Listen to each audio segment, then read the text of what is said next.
जिंदगी में जिंदगी का राज पाना चाहिए। जिंदगी में जिंदगी का राज पाना चाहिए। मन और इंद्रियों को स्वबस रखना चाहिए। असत्य और आसक्ति का त्याग करना चाहिए। अपने को जानकर मस्त रहना चाहिए। संसार में असंख्य प्राणी हैं जिसकी कोई भी सरकार गणना नहीं करती। गणना केवल मनुष्यों की होती है। मानवेतर प्राणियों की गणना संभव ही नहीं। प्राणी जगत में मानव श्रेष्ठतम प्राणी है। बुद्धिजीवी होने के नाते वो अपने आप का अनुसंधान कर सकता है कि मैं क्या हूँ। विश्व के उच्च कोटि के विचारकों के समक्ष यदि यह प्रश्न रखा जाए कि जगत का बनाने वाला कोई परमात्मा है या नहीं, तो इसमें दो मत हो जाएंगे। कुछ विचारक कहेंगे जगत का बनाने वाला परमात्मा है। कुछ विचारक कहेंगे जगत उत्पत्ति प्रलय रहित अनादि और अनंत है, इसका कोई कर्ता नहीं। पाश्चात्य मनोवैज्ञानिक टेंसले ने लिखा है कि यह बात उतनी सही नहीं है कि ईश्वर ने मनुष्य को बनाया है, जितनी यह बात सही है कि मनुष्य ने ईश्वर को बनाया। विश्व विभिन्न विचारों का केंद्र है। एक परिवार में पति पत्नी में बहुत प्रेम था। वर्षों बीत गया शादी हुए, कभी तू मैं नहीं हुआ। आसपास के घरों के लोग ईर्षा में जलने लगे कि हमारी शादी के थोड़े दिन बाद ही नोक झोंक चालू हो जाता है। जब शादी होती है तो प्रायः पत्नी को लोग चंद्रमुखी कहते, और थोड़े दिन बाद जब नोक झोंक चालू हो जाता है तब सूर्यमुखी कहते, और जब ज्यादा बातचीत हो जाती है तो ज्वालामुखी कहते। ये कैसे शादी है? कभी इनके घर में तू मैं होता ही नहीं। लोगों के अंदर ये स्वभाव की बहुत बड़ी दुर्बलता है। दूसरे के पुत्र धन परिवार वैभव को देखकर भीतर भीतर जलना और कुढ़ना। फूल को देखो तो हंसता और महकता है, बुलबुल को देखो तो मस्ती में चहकता है, मगर इस इंसान को क्या हो गया भगवान? जब देखो तब कुढ़ता है या बहकता है, कुढ़ता रहता है। लोगों के अंदर ईर्षा पैदा हो गई कि ये जिंदा है कि मुर्दा है। मुर्दा कभी लड़ता ही नहीं, लगता ये जिंदा नहीं है। और उन दोनों में इतना घनिष्ठ प्रेम था कि बिल्कुल 63 थे। दोनों का मुंह एक तरफ, दोनों के विचार एक, स्वभाव एक, रुचि एक, संसार एक। देखे जब पति पत्नी की शादी होती है तो गांठ जोड़ दी जाती है। इसका मतलब शरीर से तुम दो रहो और मन से एक रहो। दोनों आदर्श रूप में जीवन जी रहे थे। बहुत समय के बाद एक दिन सुबह होते ही थोड़ा घर से आवाज ज्यादा निकलने लगी। लोगों ने कहा देखो देखो आज इस घर में कलयुग का पहरा हो गया, चलो चलो सुनो तो। कभी नहीं लड़ते थे, आज जोरों से बोल रहे। पत्नी कहती थी कि मेरा स्वास्थ्य अच्छा नहीं रहता है, डॉक्टर आता है 100 रुपया देखने के खाली फीस ले, बच्चे को डॉक्टर बनाना चाहिए। पति देवता कहते कि धन बहुत ज्यादा है, हरदम हमें कचहरी में जाना पड़ता है। अगर घर का बच्चा वकील बन जाए तो हमें कचहरी में नहीं जाना पड़ेगा, वो अपने आप सब संभाल लेगा। पत्नी अपनी बात रखती थी, पति महोदय अपनी बात रखते थे। इसी में थोड़ा से आवाज में फर्क हो गया था। लोगों ने कहा चलो सुनो, आज इस घर में भी कुछ ऐसा हो रहा है। एक सज्जन आदमी से नहीं सुन गया। वास्तव में जो सज्जन आदमी होते हैं वो दूसरे को दुख को मिटाने का प्रयास करते हैं, और दुर्जन आदमी होता है वो दूसरों को मिटाने का प्रयास करते हैं, दुख को नहीं मिटाने का प्रयास करते हैं। सज्जन आदमी दरवाजा थोड़ा सा हाथ लगाया, दरवाजा खुल गया, अंदर चला गया। उसने कहा, श्रीमान जी, हम आपकी बहुत प्रशंसा करते हैं, शादी बहुतों को देखें, किंतु इतने समय तक इतना प्रगाढ़ प्रेम, आदर्श व्यवहार हमें देखने को नहीं मिला, इसलिए हम आपकी भूर भूर प्रशंसा करते हैं। आज किस बात के लिए थोड़ा सा आवाज बढ़ गई? पत्नी कहने लगी, मेरा स्वास्थ्य ठीक नहीं रहता है, मैं बच्चे को डॉक्टर बनाना चाहती हूँ। ये मेरी बात नहीं मानते। उनसे पूछा कि आप क्या चाहते हैं? उन्होंने कहा, मैं बच्चे को वकील बनाना चाहता हूँ, जिससे मुझे कचहरी न जाना पड़े। उन दोनों की बातों को वो आदमी सुना और दोनों की बातें उन्हें अच्छी लगी, अपनी अपनी राय थी। उस सज्जन ने कहा, बच्चे को बुलाओ, मैं बच्चे से पूछूंगा कि बेटा तुम क्या बनना चाहते हो।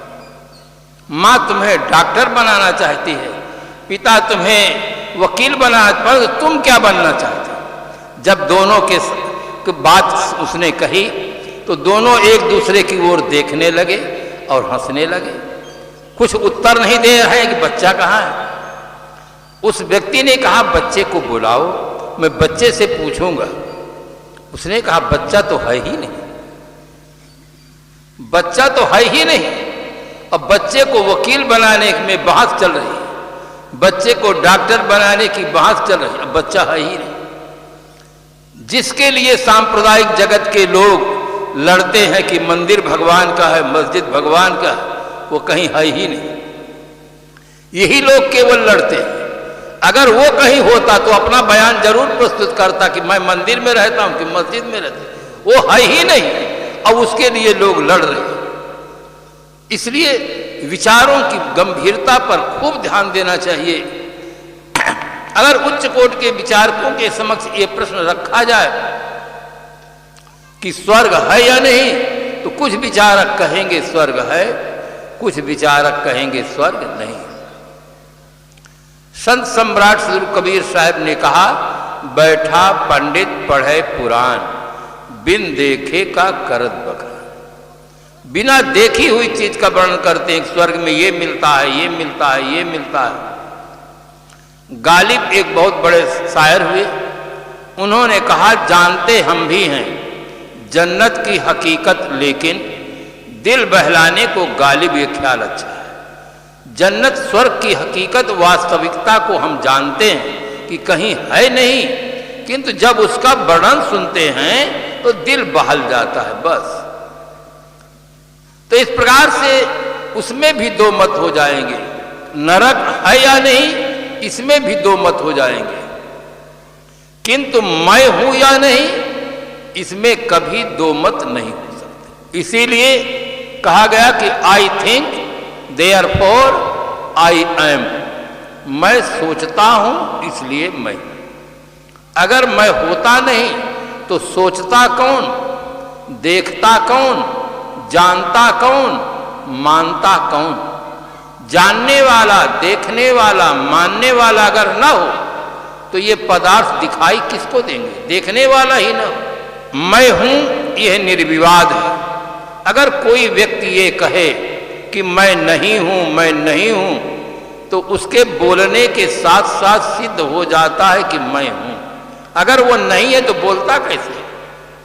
जैसे कोई व्यक्ति ये कहे कि मैं मर गया हूं, मैं मर गया हूं, उसका बोलना प्रमाणित करता है कि अभी वो जिंदा है। कोई व्यक्ति ये कहे कि मेरे मुख में जीवा नहीं है, मेरे मुख में जीवा नहीं है, तो जीवा के बिना कहता कैसा है कि मेरे मुंह में जीवन है? अगर मैं नहीं हूं तो कहने वाला कौन है? इसलिए जो मैं सत्ता है वो निर्विवाद सत्ता है। उसी सत्ता के बोध के लिए जीवन में गुरु की जरूरत।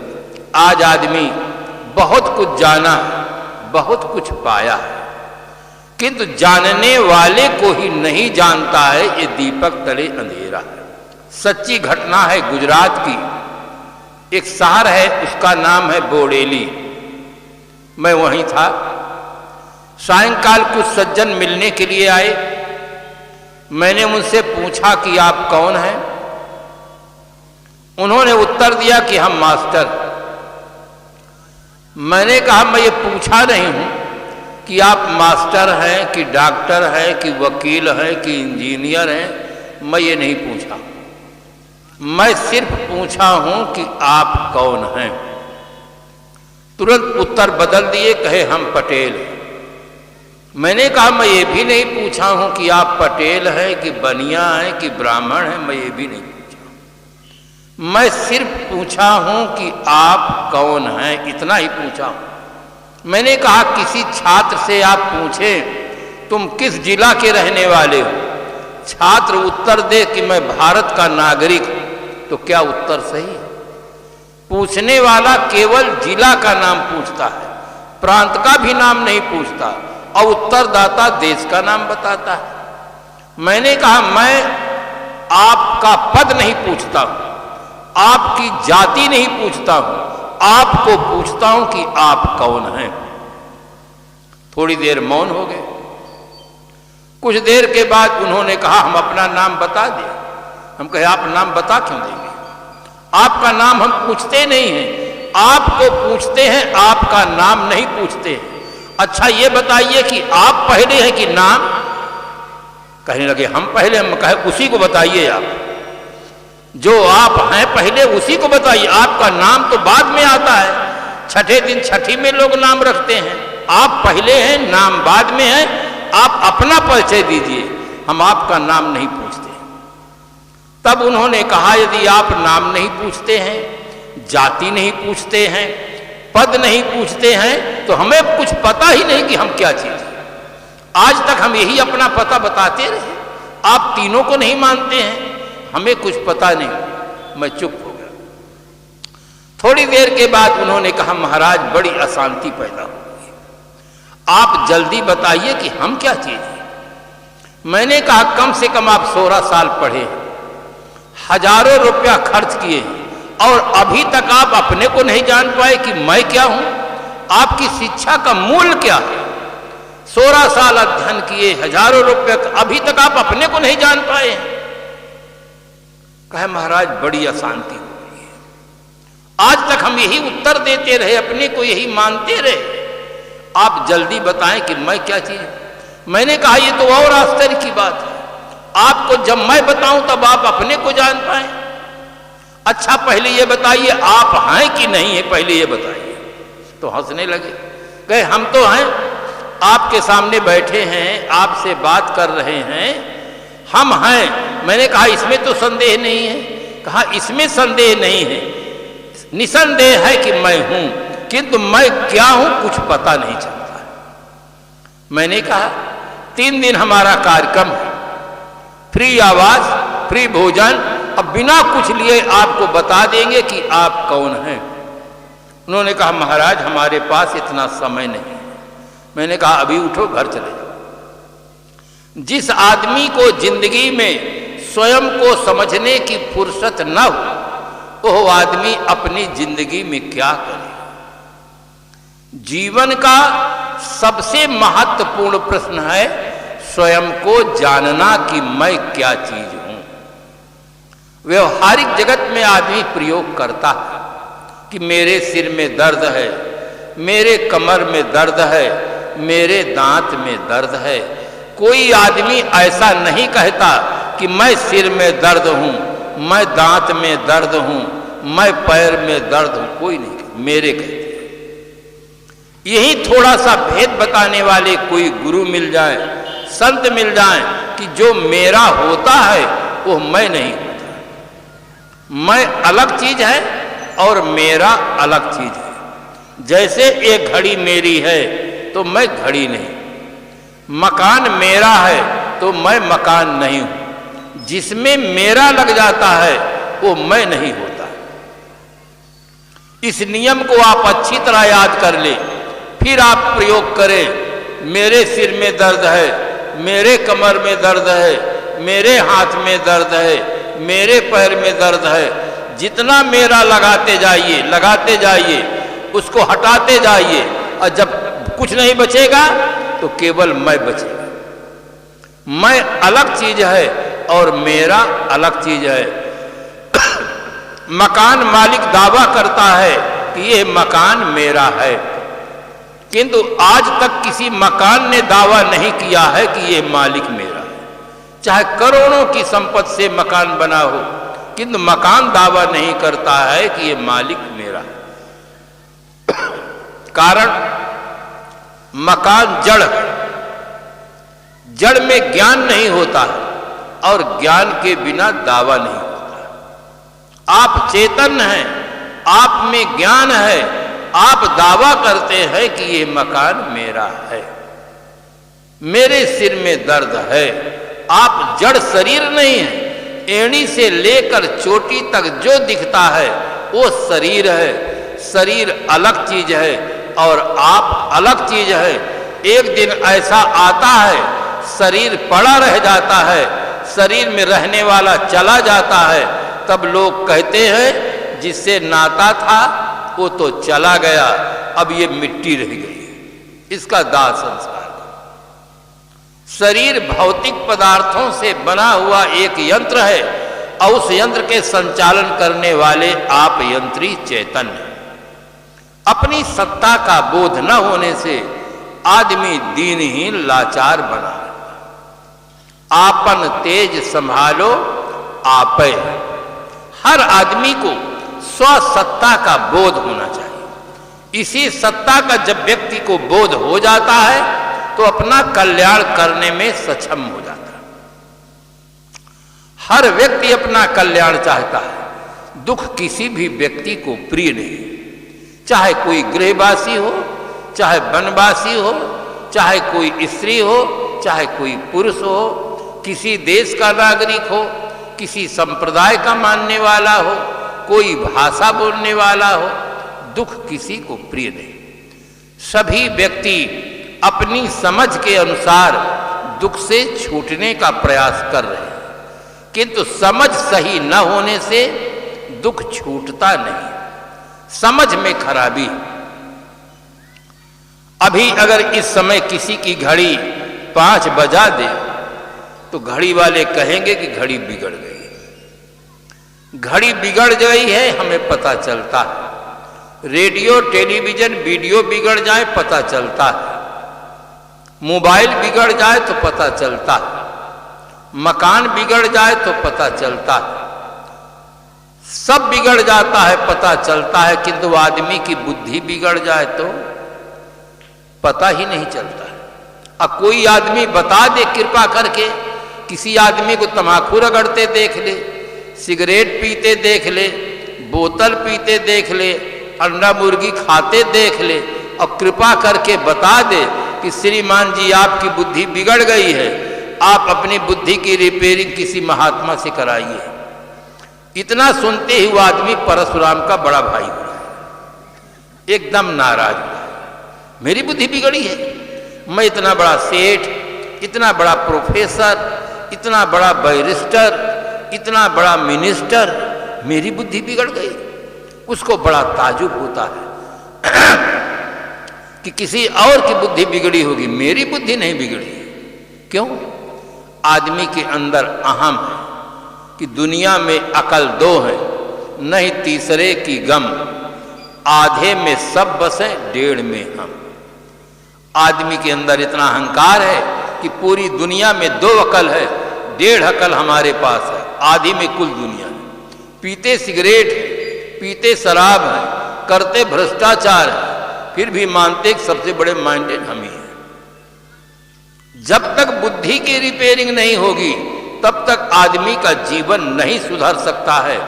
आपकी श्रद्धा है, चाहे राम मंत्र जपें, चाहे शिव मंत्र जपें, चाहे गायत्री मंत्र जपें, चाहे सतनाम जपें, यह आपकी श्रद्धा है, आपका भाव है किंतु जब तक बुद्धि की रिपेयरिंग नहीं होगी कोई दोष छूटने वाले नहीं। न तंबाकू छूटेगी, न बीड़ी बोतल छूटेंगे, न कम ज्यादा नापना और तौलना छूटेगा, कुछ छूटने वाला नहीं। केवल आदमी की बुद्धि बिगड़ गई है। बुद्धि की रिपेयरिंग हो जाए तो हर आदमी सज्जन धर्मात्मा हो सकता है। इसीलिए गांधी जी ने अपनी प्रार्थना में कहा था, ईश्वर अल्लाह तेरे नाम सबको सन्मति दे भगवान। सबको संपत्ति दे भगवान नहीं कहा, सबको सन्मति दे भगवान। सन्मति मिल जाएगी तो आपकी जीवन की सारी समस्याओं का अस्थाई समाधान मिल जाएगा। सन्मत रहती है तो पति पत्नी में प्रेम, सास बहू में प्रेम, पिता पुत्र में प्रेम, भाई भाई में प्रेम और सुंदर गुण रहते हैं। सद्बुद्धि नहीं रह जाती है तो आदमी का जीवन दोषों से दुर्गुणों से भर जाता है। फिर आदमी भीतर से अशांत हो जाता है। बाहर से संपन्न होने पर भी सद्बुद्धि के अभाव में आज आदमी भीतर से दुखी है। उसका जीवन आजाद नहीं है। देश तो आजाद है किंतु जीवन बिल्कुल पराधीन है। जीवन वासनाओं से बंधा हुआ है, गलत आदतों में बंधा हुआ है और इतना ज्यादा बंधा हुआ है कि आदमी लाचारी से कहता है, साहब दम टूट सकता है, बीड़ी और बोतल नहीं छूट सकता है। मर जाने के लिए तैयार है कि मर सकते हैं किंतु इसके बिना हम रह नहीं सकते हैं, इसके बिना हम जी नहीं सकते हैं। सर्वतंत्र स्वतंत्र जीवन आज वासनाओं में, गलत आदतों में कितना बंधा हुआ है। इसलिए सत्संग की बहुत जरूरत है, गुरुजनों संतों की बहुत जरूरत है, जो एक केवल वाणी से कहते नहीं हैं, आदर्श जीवन जीकर दिखलाते भी हैं कि ऐसा जीवन व्यवहारिक जीवन है, जिया जा सकता है। निर्व्यसन जीवन, व्यसन मुक्त जीवन जिया जा सकता है। तो दुख किसी भी व्यक्ति को प्रिय नहीं, सब दुख से छुटकारा चाहते हैं किंतु दुख के मूल कारण पर अनुसंधान नहीं करते हैं कि दुख का मूल कारण क्या है। दुख का मूल कारण है अज्ञान। अज्ञान के कारण से आदमी गलत कर्मों की ओर प्रवृत्त होता है और परिणाम में दुख पाता है। प्रश्न कुछ और है और उत्तर कुछ और है, दोनों में तालमेल नहीं है। कहते हैं नहीं कलि कर्म न धर्म विवेकु, राम नाम अवलंबन एकु, कलयुग केवल नाम आधारा, सुमिर सुमिर नर उतरहि पारा। कलयुग में कर्म धर्म भक्ति विवेक कुछ नहीं है, केवल सीताराम सीताराम कहिए और जाहि विधि राखे राम ताहि विधि। चाहे जाहि विधि रखो, चाहे अंडा मुर्गी खिला के रखो, चाहे वैसे रखो, जाहि विधि राखे राम। कितना गलत उत्तर दिया गया है और सरल उत्तर बता दिया। केवल सत्यनारायण भगवान की कथा सुन लो। उस कथा की महिमा में लिखा गया, इह लोके सुखम भुक्त्वा चान्ते सत्य परम ययो। यह लोक में सुख भोग कर परलोक में मोक्ष गति को प्राप्त हो जाओगे। बोलो वृंदावन बिहारी लाल की। कितना सरल साधन बता दिया। केवल सत्यनारायण भगवान की कथा सुन लो तो इस लोक में सुख भोगोगे और परलोक में मोक्ष भी मिल जाएगा। दोनों हाथ मनमोदक मोरे। किंतु वास्तविकता से करोड़ों कोस दूर है। केवल कथा सुनने मात्र से अगर यह लोक में सुख मिलता और परलोक में मोक्ष मिल जाता तो कम से कम सुनाने वालों को तो पहले हो जाता, किंतु वैसा भी नहीं देखा जाता। लोग सस्ता साधन ढूंढते हैं। कहते महाराज गृह कारज नाना जंजाला, गृहस्थी के नाना जंजाल में फंसे हैं, हमें कोई कल्याण का शॉर्टकट रास्ता बताइए। मैं लखनऊ में था, रिजर्वेशन कराना था। जो रिजर्वेशन करने वाले सज्जन थे वे धार्मिक प्रवृत्ति के थे। हम लोगों का वेशभूषा देखकर उनके मन में बात करने की इच्छा हुई। उन्होंने कहा महाराज हम भवसागर से पार होने के लिए बहुत सस्ता साधन खोज लिए। मैंने कहा क्या खोज लिए हो? कहा केवल भगवान का संकीर्तन करते, कल जो केवल नामधारा, बस 250 रुपया एक रात का लेते, अब बिल्कुल सस्ता साधन भवसागर से पार कर देते। मैं चुप रहा कि काम उनसे कराना है, अभी कुछ बोलूंगा तो काम रुक जाएगा। रिजर्वेशन करा करके जब हाथ में कागज ले लिया तो मैंने उनसे पूछा कि आप ये बताइए, एक छात्र है, वो पढ़ने में बहुत कमजोर है, उसके पास पैसा भी नहीं है, किंतु मास्टर बनना चाहता है, कोई सरल उपाय बता दीजिए। कहे नहीं हो सकता है। मैंने कहा दूसरा छात्र है, वो डॉक्टर बनना चाहता है, किंतु पढ़ाई में उसका मन लगता ही नहीं, और उसके पास पैसा भी उतना नहीं है, गरीब आदमी है, MBBS करना चाहता है, कोई उपाय बताइए, सरल साधन बता दीजिए। कहे नहीं हो सकता है। मैंने कहा तीसरा छात्र है, वो पढ़ने में तो तेज है, किंतु वो उसका मन ही नहीं लगता, वो जितना तेज पढ़ने में उतना तेज खेलने में, वो उसके लिए कोई शॉर्टकट रास्ता बताइए, बिना पढ़े वो वकील बन जाए। कहे नहीं हो सकता है। मैंने कहा एक मास्टर बनने के लिए, एक डॉक्टर बनने के लिए, एक वकील बनने के लिए कोई सरल रास्ता नहीं है, तो भवसागर से पार होने के लिए अब सरल रास्ता कैसे निकाल लिए? तब तो मेरी ओर बड़ी बड़ी आंखें करके देखने लगा कि कहां से मेरी बात कैसे काट दी। जो है वो सबके लिए एक है, बिना पढ़े कोई मास्टर नहीं बन सकता, न डॉक्टर बन सकता है, न वकील बन सकता है।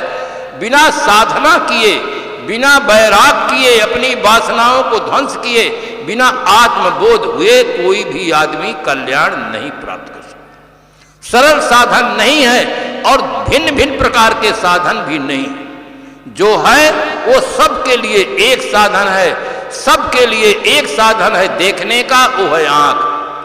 किसी चाहे संप्रदाय का हो, चाहे किसी देश का आदमी हो, काला गोरा कोई हो, गृहस्थ विरक्त कोई हो, सबके पास देखने का एक ही साधन है। संसार में कल्याण प्राप्ति के लिए सबके लिए एक ही साधन है, भिन्न भिन्न साधन नहीं हो सकता है कल्याण के लिए। ये धोखा दिया गया समाज को, समाज को सही बातें नहीं बताया गया, मजहबी लोगों ने धोखा दिया। इसलिए सदगुरु कबीर साहब को इनकलाबी भाषा में बोलना पड़ा, जाका गुरु है आंधरा, चेला काह कराए, अंधे अंधा पेलिया दो को बरा। ऐसे साहब को कह रहा। तो हर आदमी कल्याण चाहता है। कल्याण में 3 चीजें बहुत बड़े अवरोधक तत्व हैं। एक है भाग्यवाद, दूसरा है दयोवाद और तीसरा है अहमवाद। ये कल्याण में 3 अवरोधक तत्व। कितने लोग कहते हैं साहब हमारा मन तो कहता है कि अब भगवत भजन करें, क्योंकि बर्खास्तगी से इस्तीफा अच्छा होता है, निकाल देने से निकल जाना अच्छा होता है, उठा देने से उठ जाना अच्छा होता है। इसीलिए समझदार लोग जो थोड़ा से गलती पड़ी और पकड़े गए तुरंत राजीनामा देते हैं, तो उसमें राजीनामा देने में मर्यादा बची रह जाती है, और बर्खास्त कर दिए जाने पर मर्यादा समाप्त हो जाती है। जिन बच्चों की ममता बस आप घर नहीं छोड़ना चाहते हैं, सत्संग में नहीं आना चाहते हैं, पुण्य कर्म नहीं करना चाहते हैं, एक दिन बंधुओं ऐसा आएगा कि अगर आप राजीनामा नहीं देंगे तो बर्खास्त कर दिए जाएंगे। आपका ही बच्चा शमशान में पहुंचाकर आग लगाकर फूंक देगा और कहेगा पिताजी अब कभी नहीं आना, तुम्हारे बिना हमारा बिल्कुल चलेगा, तुम्हारी कोई जरूरत नहीं है। इसलिए बंधुओं सावधान रहना, इस्तीफा देने के लिए कोशिश करना। संसार के लोग लाखों रुपया खर्च करके संसार के जाल में फंसा देते हैं, किंतु निकलना फिर कोई सिखाता नहीं है। ये गुरुजन ही है, संत जन है, केवल निकलना सिखाते, बाकी दुनिया में कोई आदमी निकलना नहीं सिखाता है।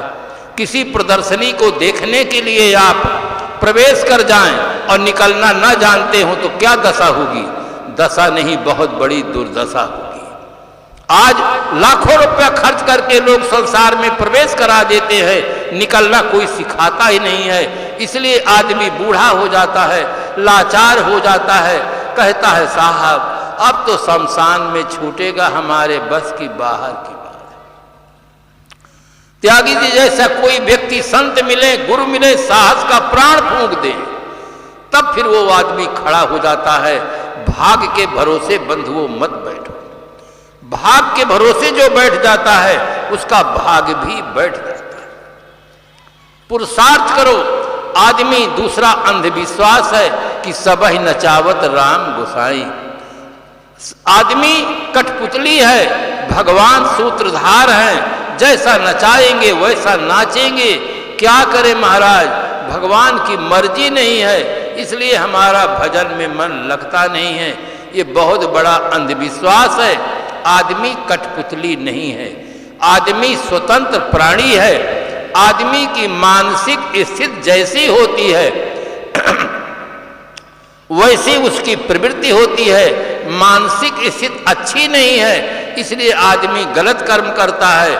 मानसिक स्थिति अच्छी हो जाए तो हर आदमी पुण्य कर्म कर सकता है।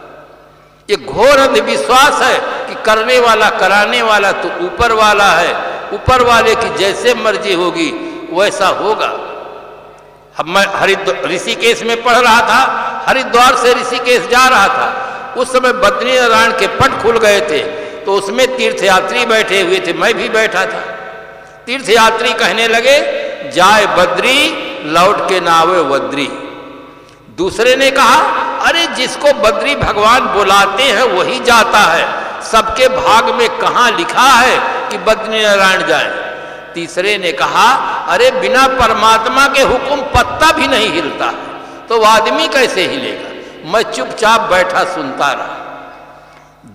थोड़ी देर के बाद जब उनकी बात सुना तो मैंने कहा कि बिना परमात्मा के हुक्म पत्ता भी नहीं हिलता है, आदमी कैसे हिलेगा।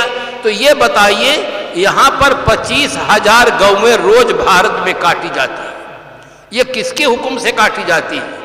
नारियों के साथ सामूहिक बलात्कार होता है, ये किसके हुक्म से होता है। तमाम निरपराधी व्यक्तियों को गोली से भून दिया जाता है, ये किसके हुक्म से होता है। अगर सब उसी के हुक्म से होता है तो उसके ऊपर वारंट कटना चाहिए, पकड़ के जेल में बंद करना चाहिए। मेरी तरफ बड़ी बड़ी आंखें करके देखने लगा कि देखने में तो साधु है, लगता ही भगवान को नहीं मानता क्या। आदमी घोर अंधविश्वास में पड़ा हुआ है, उसको कोई विवेकी पारखी संत नहीं मिलते। सदगुरु कबीर साहब ने कहा, भूल मिटे गुरु मिले पारखी। संसार में गुरु बहुत हो, किंतु पारखी गुरु मिले तब भूल मिटती। पारखी कहते हैं परीक्षक, सत्या असत्य के परीक्षक को पारखी कहते हैं। जीव मात्र पारखी है। चींटी को रेती और चीनी दे दीजिए चींटी को तो रेती छोड़ देगी, चीनी को ले लेगी। आपको भी गलत भोजन दिया जाए, सड़ा हुआ बासी, आप भी परख करेंगे। आपको गलत नोट दिया जाए तो आप भी परख करेंगे। तो जीव मात्र पारखी है, किंतु सब चीजों की आदमी परख करता है, ग्रंथ में लिखी हुई बाणी की परख नहीं करता और अपनी मान्यताओं की परख नहीं करता। दो चीजों की परख नहीं करता, बाकी सब चीजों की परख करता है।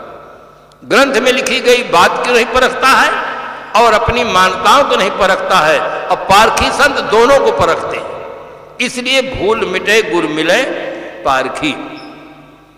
पारखी गुरु मिले तो सारी भूल मिट जाए। आदमी की मानसिक स्थिति जैसी होती है वैसी उसकी प्रवृत्ति होती है। कहीं आकाश पाताल में बैठा हुआ कोई नहीं है जो उसकी प्रेरणा देता। और तीसरा है अहंवाद। अहंकार के कारण से आदमी संतों के पास, गुरुजनों के पास जाता ही नहीं। कहता है, अरे हम बहुत बड़े आदमी हैं, हमारे समाज में बहुत बड़ी प्रतिष्ठा है, हम सामान्य आदमियों के बीच में बैठकर सत्संग नहीं सुनेंगे। हमारे लिए कोई स्पेशल व्यवस्था हो तो हम सत्संग में चल सकते हैं। इस अहंकार के कारण से आदमी संतों के पास, गुरुजनों के पास नहीं जा पाता है और उसे बोध नहीं प्राप्त होता, कल्याण से वंचित रह जाता है। जैसे एक राजकुमार था, जंगल में गया शिकार खेलने के लिए। राजाओं के जीवन में प्राचीन काल से बहुत बड़ा दोष रहा है प्राणियों की हत्या करना। परम धर्म शुद्ध विधि अहिंसा उनके जीवन में नहीं उतरा। शिकार खेलने चले गए, शिकार घोर जंगल में छिप जाता है। राजकुमार को प्यास लगती है, पानी की तलाश करता है। जंगल में प्राचीन काल में ऋषि मुनियों के आश्रम रहते थे। एक आश्रम दिखाई दिया। राजकुमार के मन में आशा की किरण जग गई कि अब पानी पीने को मिलेगा। जहां आदमी रहता है वहां पानी की व्यवस्था जरूर होती। ऋषि अपने पर्णकुटी पर अंदर बैठे हुए ध्यान में मग्न थे। बाहर कूप था, सुंदर निर्मल जल दिखाई दे रहा था। रस्सी थी, बाल्टी थी, लोटा रखा हुआ था। राजकुमार प्रसन्न होता है, किंतु जैसे रस्सी उठाता है बाल्टी में बांधने के लिए, पानी भरने के लिए, राजकुमार के मन में अहम जग जाता है कि अरे मैं राजादा होकर के अपने हाथ से पानी भरकर पीऊं। बस चुपचाप बैठ जाता है, प्रतीक्षा करता है। थोड़ी देर के बाद दूसरा व्यक्ति आता है। राजकुमार प्रसन्न होता कि अब पानी पीने को मिलेगा। राजकुमार ने कहा, श्रीमान जी जल्दी करें, प्राणों की बाजी लगी है, पानी भर कर पिलाएं। उसने कहा, आप स्वस्थ दिखाई देते हैं, पानी भरकर क्यों नहीं पीते हैं? उसने कहा, मैं राजादा, अपने हाथ से पानी भरकर कैसे पी सकता हूं? दूसरे ने कहा, मैं मंत्री जादा हूं, मैं मंत्री का लड़का हूं, मैं भी प्यासा था, सोचा था आप मिल गए हैं, पानी पीने को मिलेगा। अब दो प्यासे पानी भरकर नहीं पीते, मन में अहम की भावना। थोड़ी देर बाद एक तीसरा पहुंचता है।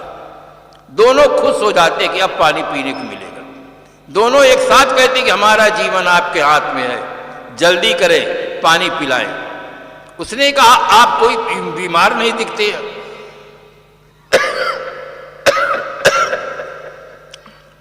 आप पानी भरकर क्यों नहीं पीते हैं? एक ने कहा, मैं राजादा हूं, अपने हाथ से पानी भरकर कैसे पी सकता हूं? दूसरे ने कहा, मैं मंत्री जादा हूं, मैं अपने हाथ से पानी भरकर कैसे पी सकता हूं? तीसरे ने कहा, मैं अमीर जादा हूं, नगर सेठ का लड़का हूं, मेरे पास 50 नौकर रहते हैं, मैं भी भटक गया, प्यासा था, सोचा था कि आप मिल गए हैं तो पानी पीने को मिलेगा। अब 3-3 प्यासे, सारा साधन मौजूद है, किंतु भीतर की स्थिति केवल बिगड़ गई, इसलिए पानी नहीं पी रहे। प्रतीक्षा करते हैं। थोड़ी देर बाद एक चौथा व्यक्ति आ जाता है, खूब हष्ट पुष्ट व्यक्ति, नौजवान आ जाता है। तीनों एकदम खुश हो जाते हैं, अब पानी पी रहे। तीनों एक साथ कहते हैं कि हमारा जीवन आपके हाथ में है, जल्दी करें, प्राणों की बाजी लगी, पानी पिलाएं। उसने कहा, बड़े आश्चर्य की बात है, सारा साधन मौजूद है, आप में से कोई बीमार नहीं है, कोई वृद्ध नहीं है, मैं ये जानना चाहता हूं कि आप पानी भरकर पीते क्यों नहीं? एक ने कहा, मैं राजादा हूं, अपने हाथ से पानी भरकर कैसे पी सकता हूं? दूसरे ने कहा, मैं मंत्री जादा हूं, मैं अपने हाथ से पानी भरकर कैसे पी सकता हूं? तीसरे ने कहा, मैं अमीर जादा हूं, मैं अपने हाथ से पानी भरकर कैसे पी सकता हूं? तीनों के उत्तर को सुनकर चौथे ने बड़े गजब का उत्तर दिया। चौथे ने कहा, मैं हराम जादा हूं, मैं किसी को पानी नहीं पिलाता, अपना पानी पी लिया और चल दिया। तीनों टुकुर टुकुर देखते रहे। उसने कहा, मैं हराम जादा हूं, मैं किसी को पानी नहीं पिलाता। बंधुओं, न आप हराम जादा बने, न अमीर जादा बने, आप एक अच्छे आदमी बने, आप भी पानी पिए और दूसरों को भी पानी पिलाएं। ये आदमी के अंदर जब अहम पैदा हो जाता है तो पति पत्नी में भी तालमेल नहीं बैठता। जिस पति को पाने के लिए ये देवियां अपनी मां को छोड़ देती हैं, पिता को छोड़ देती हैं, सखी सहेलियों का प्यार छोड़ देती हैं, अपना घर छोड़ देते हैं, तो एक चीज और छोड़ देना चाहिए, वो है अहंकार। अहंकार को छोड़ देंगे तो पति और पत्नी में प्रेम होगा। अगर बीच में अहंकार बना रहा तो पति पत्नी में दरार पड़ जाएगी, प्रेम नहीं रहेगा। और जहां प्रेम है वहीं स्वर्ग है, और जहां प्रेम नहीं वहीं नरक है। इसलिए इस अहंकार को छोड़ करके सद्गुरु संतों की भक्ति करें। आज जो यहाँ पर संत समाज दिखाई देता है, आप सज्जनों का जो रिश्ता है, ये संत महात्मा कोई नाना काका चाचा जीजा मामा नहीं है। कह रघुपत सुन भामिन बाता, मानव एक भगत कर नाता। ये भक्ति का नाता है। भक्ति के नाता से ही संतों से सज्जनों का संबंध जुड़ता है और ये भक्ति का नाता बहुत पवित्र नाता होता है। संसार का जो नाता है शादी का, उससे आदमी का जीवन बंधता है और भक्ति के नाता से जब गुरु से संतों का संबंध जुड़ जाता है तो आदमी उन विकारों से जीते जी मुक्त हो जाता है। सबसे पवित्र नाता भक्ति का नाता है। इसलिए संतों में, गुरुजनों में अटूट हमारी श्रद्धा होनी चाहिए, भाव होना चाहिए। राष्ट्र कवि मैथिली शरण गुप्त जी ने लिखा, जो भरा नहीं है भावों से, बहती जिसमें रसधार नहीं, हृदय नहीं वो पत्थर है जिसमें स्वदेश का प्यार है। भाव की बहुत जरूरत है। आप अच्छी तरह से जानते हैं कि व्यापार चाहे अन्न का हो, चाहे साग सब्जी का हो, चाहे कपड़े का हो, चाहे सोना और चांदी का हो, भाव जब बढ़ता है तब व्यापार में लाभ होता है और जब भाव गिर जाता है तो व्यापार में घाटा होता है। यही नियम जीवन का भी है। जीवन में आपके अंदर जब माँ के प्रतिभाव बढ़ता है, पिता के प्रतिभाव बढ़ता है, पति के प्रतिभाव बढ़ता है, सास ससुर के प्रतिभाव बढ़ता है, देश के प्रतिभाव बढ़ता है, संत के प्रतिभाव बढ़ता है, तो आपका भी भाव बढ़ जाता है। आपको लोग सज्जन कहते हैं, सती कहते हैं, साध्वी कहते हैं, भक्त कहते हैं, राष्ट्र के लिए एक अच्छा नागरिक कहते हैं। और जब आपके अंदर भाव गिर जाता है तब क्या कहते हैं? तब गोस्वामी जी मानस में लिखते हैं, मां नहीं मात पिता नहीं देवा, साधुन से करवा वही सेवा, जिनके यह चरण भवानी, ते निश्चर समझानहु प्राणी। जब भाव गिर गया, माता पिता को नमस्कार करने में शर्म महसूस करते हैं, सेवा करने में शर्म महसूस करते हैं, देश के प्रतिभाव गिर गया, संतों के प्रतिभाव गिर गया, जीवन में नाना दोष दुर्गुण आ गए, तब आपका भाव भी गिर जाता है। उनको निशाचर कहने लग जाते हैं और कुछ कहने लग जाते हैं। इसलिए जीवन में भाव का बड़ा महत्व है। आप सब माता पिता बड़ों के प्रति भाव रखें और अपने जीवन को सुंदर बनाने के लिए हर संभव प्रयास करें। आप में ये क्षमता है, शक्ति है। साहस का प्राण फूंकते हुए सदगुरु कबीर साहब ने कहा, कर बहिया बल आपनी, छाण वीरानी आस, जाके आंगन नदिया बहे सो कस मरे प्यास। अपने बाहुबल का भरोसा रखो, वीरानी आशाओं को छोड़ो, अपने बाहुबल से, अपने पुरुषार्थ से आगे बढ़ो। तो इस प्रकार से 2 दिनों में हमारे श्रद्धेय संत गुरुजनों ने आपको अच्छी तरह से जीवन के संबंध में समझाने का प्रयास किया कि जीवन में जो दोष हैं, दुर्गुण हैं, इन दोष दुर्गुणों के नाते हमारे जीवन में दुख है, समस्याएं हैं और इनको हम मिटा सकते हैं। हमारे अंदर क्षमता है, उस क्षमता की जागृति के लिए संतों गुरुजनों में अनंत श्रद्धा होनी चाहिए, उपासना होनी चाहिए, जिससे हमें बोध शक्ति प्राप्त हो। जैसे धन शक्ति प्राप्त हो जाती है तो हम निर्वाह में स्वावलंबी हो जाते हैं, बोध शक्ति प्राप्त हो जाती है तो स्वतंत्र जीवन जीने में हम सक्षम हो जाते हैं। दोनों शक्ति की जरूरत है, धन की शक्ति और बोध की शक्ति। दोनों शक्ति अगर हम प्राप्त कर लें तो हमारे जीवन का सर्वांगीण विकास होगा। अब मैं कार्यक्रम के आयोजक श्री सुबोध साहब जी और साथ में उनके सहयोगी भक्त सज्जनों को, देवियों को बहुत बहुत धन्यवाद देता हूं, जिन्होंने इतना सहयोग दे करके इस कार्यक्रम को सफल बनाने में सक्षम रहे। प्राकृतिक स्थिति को बिगड़ते हुए देखकर भी उनके मन में साहस रहा, धैर्य रहा, अपने एक तरफ से पुरुषार्थ करते रहे, उन्हें सफलता मिली। इसके लिए साहब जी को बहुत बहुत साधुवाद आप सबको धन्यवाद देते हुए मैं अपनी वाणी को विराम देता हूं, साथ साथ गुरुजनों को साहिब बंदगी।